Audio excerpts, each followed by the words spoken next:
So now is when it transitions. Yes, I believe so.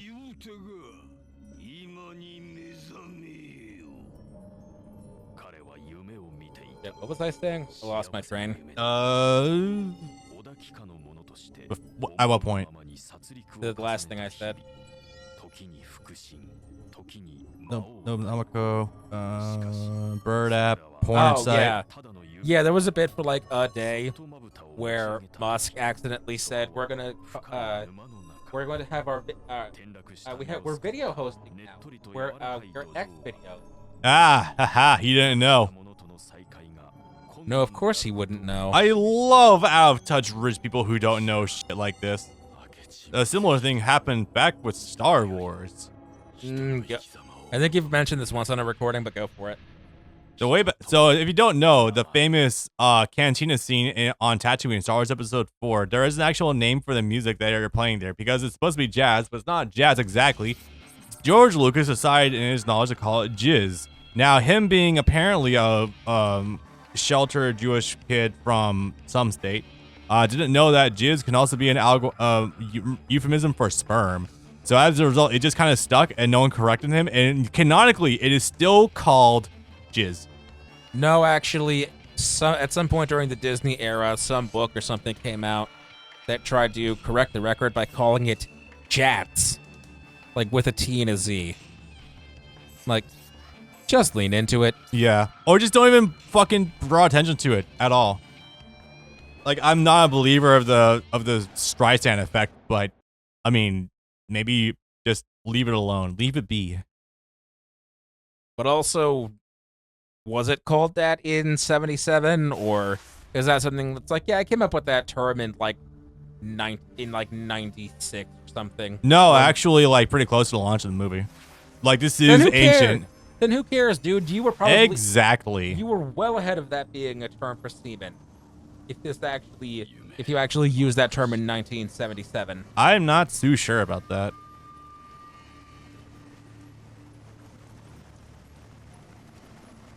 I don't know, I'm not about to watch 70s porn to find out. I mean, there are sites you can go to where you can track the origin of a word and when it first became popularized. Really? Yeah. Huh, I did not know that.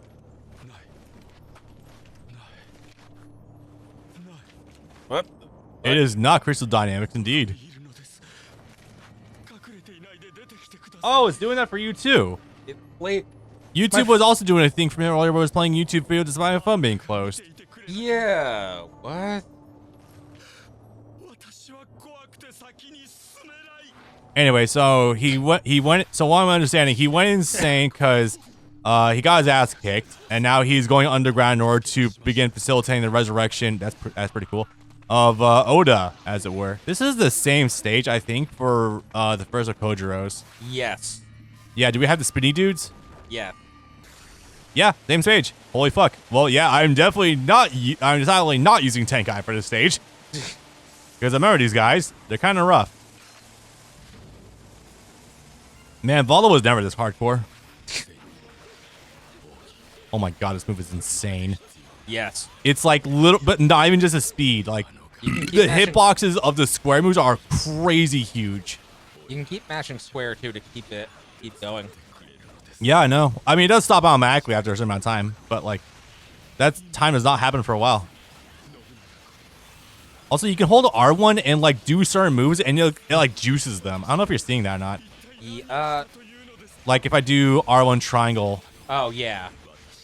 His attacks are all chainable out of each other, I think. God, you guys have no idea how much I would love for. I cannot wait for the Force Sumeragi translation patch to be completed because there's such depth to these characters that I cannot crack by myself with just basic even loose understanding of Japanese. When we're done, I'm gonna pop open Force Sumeragi on PS4 just that we don't have to change stuff over to computer, so you can actually play him with his full moveset because he only has one trigger attack in this game. By Basara 4, he gets 3. And Basara 4 has the mechanic where you can just swap them on the fly. Damn. So you can swap them in the middle of battle, so you don't have to do it between stages. Oh, yeah, right. So you can test out his complete moveset in one battle. Yeah, I can imagine Kenshin just being universally strong in a lot of different games. Except for Basso 3, where, omission. But also I look forward to getting to any form of Sumeragi, so that way we can get off of PS3 hardware, whether that be recording some Basara for Sumeragi on PS4, or through the emulator via the translation patch. Just not having to deal with any more of this bullshit for a while yet, thank you. Basically, from Sand/Guys, Mitsuhide is going insane after he loses Oda's crown helmet. That's what I'm understanding too. It looks like that was his main shot at being able to resurrect him. Yes. Until we discover Oichi, I guess. Question mark. We killed her first, so we did this out of order. Yeah, I thought she was just being subdued or something. I don't know. There was laughing going on. A fun time was had by all. I mean, the way it's portrayed in Vanilla is that he needs you to kill her so that he can use her as the sacrifice to revive Oda. Because you need a demon clansman. Not sure what that was supposed to do. What move is that? That's the new R2 I'm using. Like, oh my god, look at how much the end lag is. Holy crap. This character sucks. I'm sure he's got uses, but like he feels so undertuned. I will say you can do multiple jump squares. That's kind of cool. Like because of how fast it recovers. Yeah. So that's neat. But like, yeah, I'm not getting much else of much value outside like the summon skull move. I don't know. Jesus Christ. So let me tell you what just happened. So I was in the end lag from the R2 I just did, and I was like minus a million frames because that took literal seconds to even resuscitate from, and then I got hit by a bunch of moves and I couldn't deflect them and I died. Yeah, nothing value is really lost. I wanted to use him because I feel like there is something to him, but god damn it. All right, guess we're just using Virgil after all. True.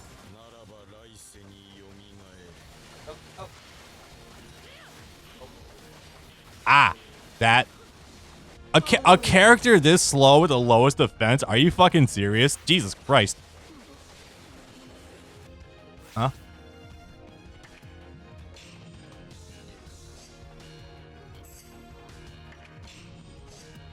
That's options. That's my moves. Probably not. What? You're probably right.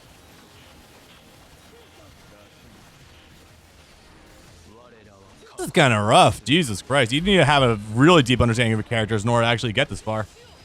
But see, here's the thing, though. Low defense doesn't matter if your moveset is good.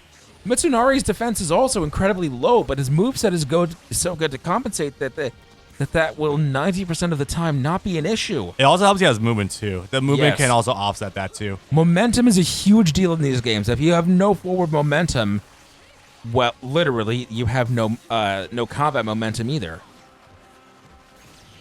Fuck it. I got both of them right here, I think. Yep.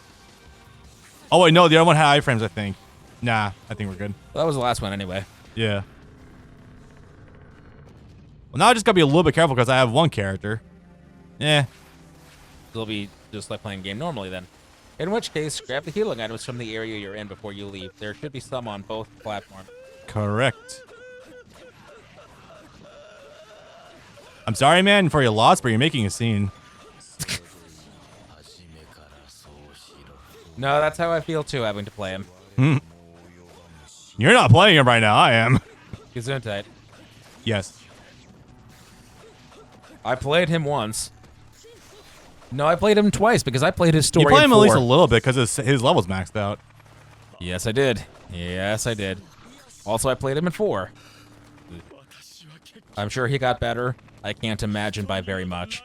This fucker needs buffs, damn it. Well, this is a very funny conversation between two of Oda's subordinates. Well, in this series, I'm not sure how Matsunaga would fit into all that. Matsunaga, if he knew about real Akechi's plan, would have absolutely been down for it. Akechi is the one that actually ends up killing Oda in Real History / Samurai Warriors because he's the one that traps Oda in the burning castle. Yeah.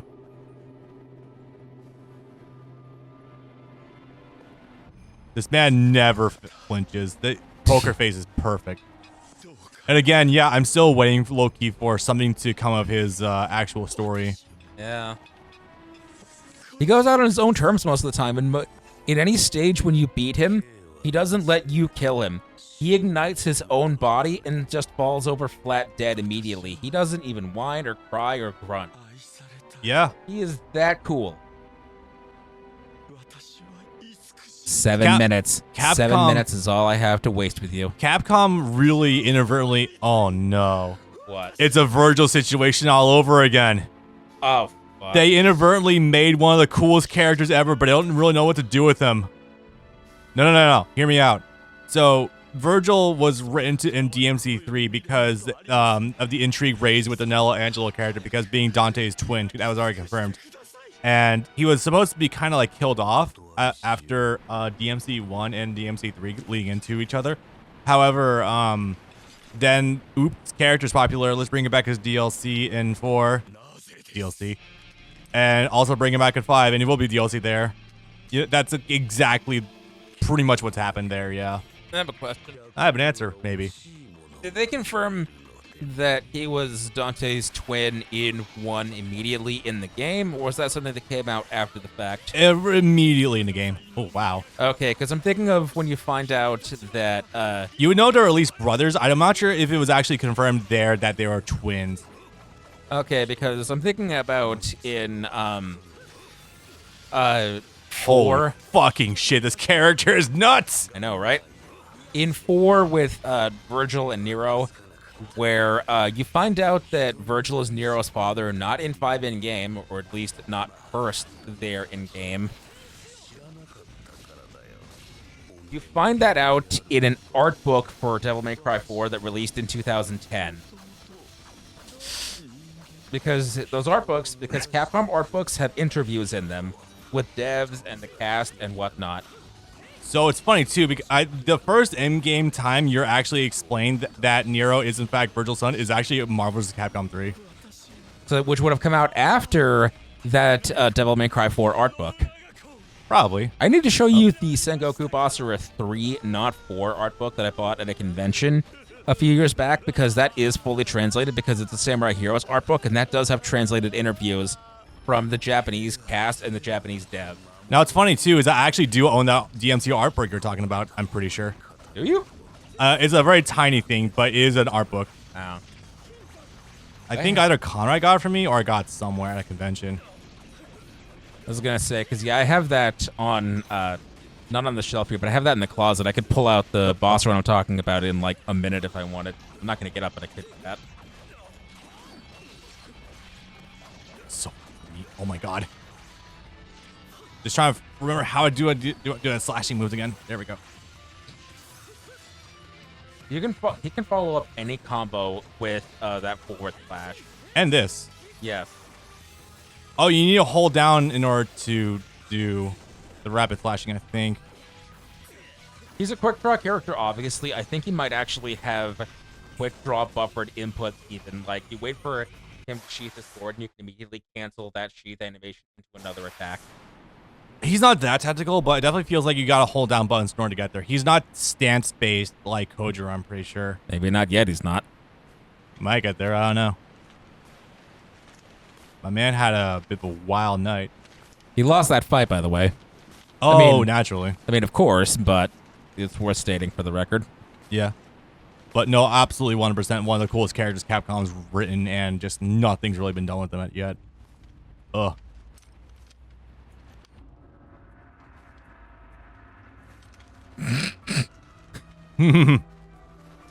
I forgive you.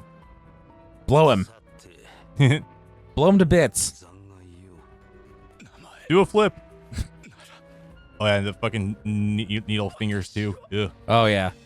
Already pressing to his throat, but not currently in his throat. Yep.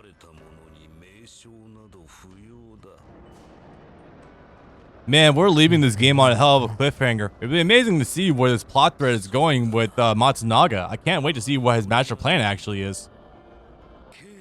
Those needles are flint, by the way. He does that to create a spark explosion. Yeah, really cool detail. Because a lot of the times you see a lot of his fire attack animations start by him snapping his fingers. Yeah. actually fucking sick. Very well designed character. Now, was he present in the games at all before this one, actually? Yes, he made his debut in Two Heroes. Okay, I don't remember seeing him at all in Samurai Heroes. No, he was cut from that entirely. Some website, IMDb or something, has a credit for him in Samurai Heroes, but trust me, if he was in there anywhere or even mentioned once by name, we would have noticed. I would have found this out a decade ago. Yeah. So that's just straight up a lie. Unless we deep dive and do find him at some point, but you've been up and down at Game 6 ways from Sunday. Yeah. I'm curious, who the fuck would voice him, though? Because that's a really certain type of voice you need to hit. I really couldn't tell you because there's not really any set person. That's the last. We already watched it the first time. Okay. Oh, hi.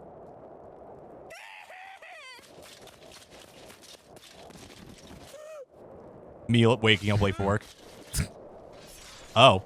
This layout should look familiar to you. Do you know what stage this is? Oh, vaguely. Fuck. Oh, he is saying Nobunaga-ko.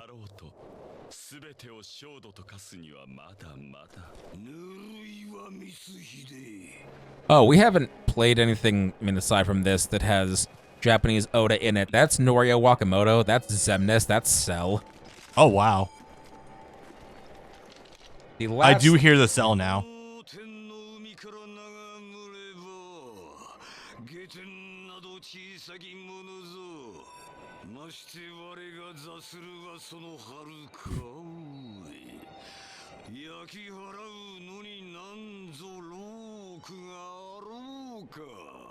No one besides Doom Guy can make a shotgun look that cool. Yeah. Oh, Umi. Oh, we're talking about conquering the ocean, across the ocean. Yeah. Oh boy. Hey, I wouldn't do that with China. That never works out too well.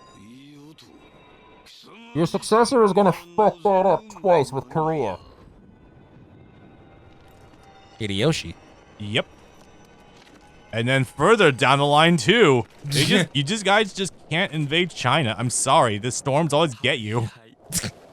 Literally, right?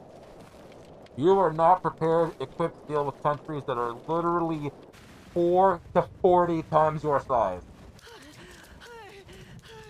Arguably, China is probably one of the most at this point in time, probably one of the most well-equipped to deal with war in the world.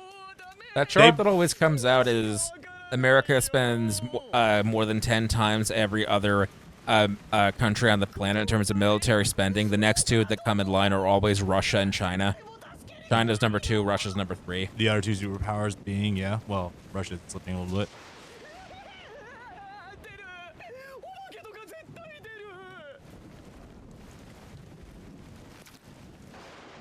But no, in general, fucking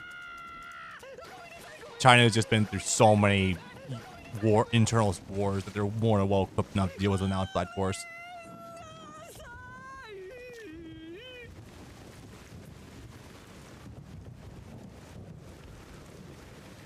Yeah. His silhouette does not convey the most intimidating figure. I'm sorry.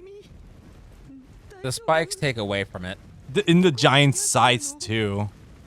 Like you think that would add to it, but no, it reveals too much. It also makes him look goofy, brackets derogatory. You can't take a design like this seriously. Yeah. Because they literally have mid-boss energy. Mm-hmm. Like, yeah, this is the character that screams, not the end boss. I do like how we're trying to characterize him, but, like, it's just not in a good direction. Oh, we transitioned into the transition. Cool, I think. All right. So the story as it happens is basically this is not too long after the death of Oda. Yeah. Mitsuhide is on his last legs after having lost the battle, and Hideaki here finds him here collapsed on the ground, decides to take him in and feed him. Yeah. And Tenkai decides he's going to manipulate him to his own ends because this guy's an idiot, but at least he's useful and he has capital, so I can use him to accomplish my own goals. Yeah. in Basara 4, it actually comes out that for all of Tenkai's bullshit, he actually does have some level of genuine affection for Hideaki and does actually save him once from a scenario where he would have died. Cool. So it sort of comes around. Yeah.